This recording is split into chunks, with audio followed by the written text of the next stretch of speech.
Hi, Hikin' Jim here. Welcome to another episode of Adventures in Stoving. My blog, if you're interested, is adventuresinstoving, one word, .blogspot.com. And today I'm reviewing the Soto Microregulator stove. The designation on that stove is OD-1R.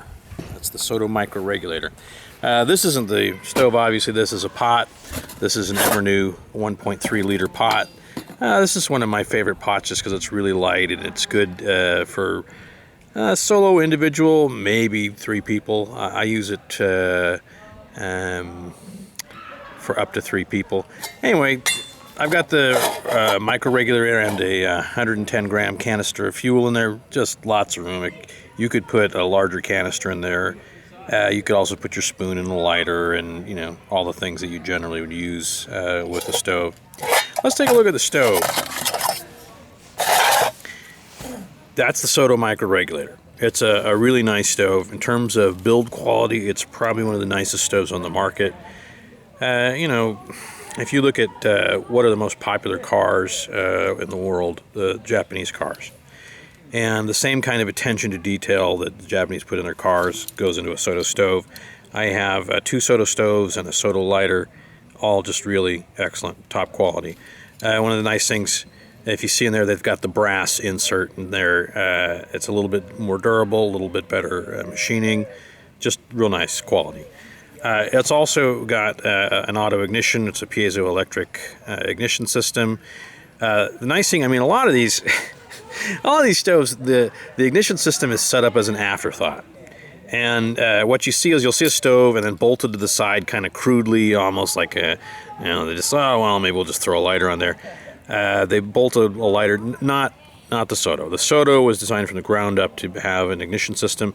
This is the world's lightest stove with an ignition system that I know about. If you look at it, the ignition comes out the center.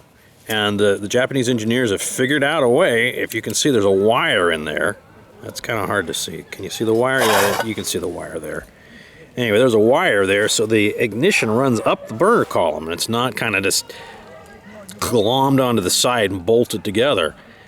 So then that ignition comes out here. So, A, it's protected. B, it doesn't get in the way. C, it's a lot lighter. So that is the world's lightest stove with an ignition system. Real nice wide burner head, good distribution of flame, good for cooking. It's a little less compact than some of the other stoves because of the wider burner head, so you have a trade-off there. A little bit better cooking, a little bit less compact. Some of the ones where the burner head folds or you have a smaller burner head, those stoves are going to be a little bit more compact, but this is not bad at all. And this is not a bulky stove, and that's not what I'm trying to suggest. Again, it's a high-end stove, a very nice stove, good piezo electric ignition. The pot supports are very good. They slide like this. At first, they're a little bit, I mean, you can have them pop back out again, not while the stove is in use, but you know, if you're like moving the stove around. But see, my stove's been used a little bit, and they're pretty solid actually. Even though I'm turning the stove upside down, once they go into place, they're pretty solid. So those are the pot supports. It's a good stove. Now, 2 myths. This has a microregulator in it.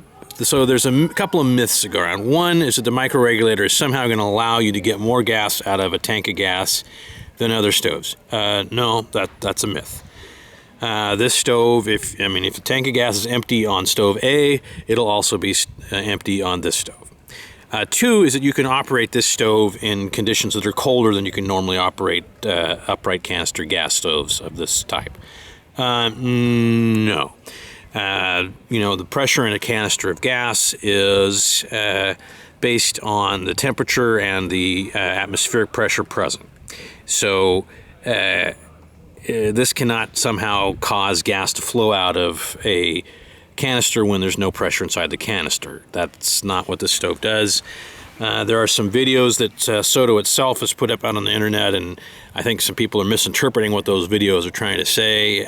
This will handle pressure changes. So when you attach a canister, open it up, the canister chills. When it chills, the pressure reduces. This can compensate for pressure reductions within a certain range. so long as there is additional pressure within the canister. A regulator can only regulate what's there, and it cannot create pressure. So anyway, the two myths are that you can get more gas out of your canister with this, or that you can run it in colder conditions. No and no. Will it give you a more constant flame as long as there's additional pressure in the canister? Yes, and that's what a microregulator or a regulator is designed to do, and in particular the microregulator. So, really good stove, high-end stove, the world's lightest with an auto ignition, a piezoelectric ignition. It's just a really good stove, but don't expect it to do things that are physically impossible. That's not something that any stove should be able to do, and neither can this one, as well made and as well designed as it is. Definitely, though, in terms of the stoves that are out there, some of the best design and build quality. That's the Soto Microregulator OD-1R. I'm Hiking Jim. This is Adventures in Stoving. Thanks for joining me. Dada.